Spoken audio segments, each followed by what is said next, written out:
mga aigsunan, niningtak na karon sa kaudtohon. Asa nakapaniudto na mo diha? Oh, mayong pagpaniudto diha sa tanan nato nga mga kaigsunan.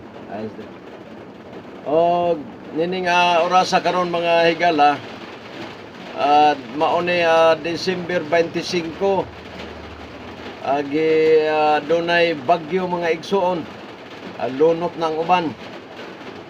Og dili kayo biboron nga December 25 sa gisaulog mga kapaglaom sa RCC, no? Ni ako karon dire daplin sa baybayon, pangin-hangin, kusog lagi, kusog yung balod. Og kagabi mga igsoon atong gibulgar tong unsay hinungdan sa pulis. Junel mga kapaglaom nga diretso niya pusil ang inahan ug ang anak. Di sa mga kaluoy mga igsoon, siguro mo na giingon mga igala nga sa kulay mga adlaw bugnaw na ang gugmas kadaghanan.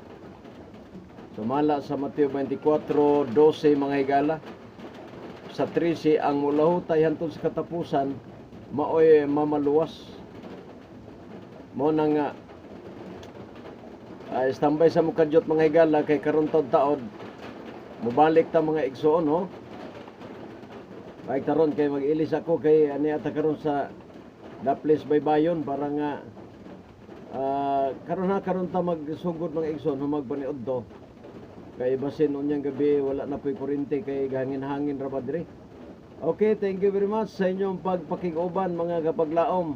At angin ninyo karon taod-taod ang atong pag-utingkay sa Kamatuoran. Thank you very much.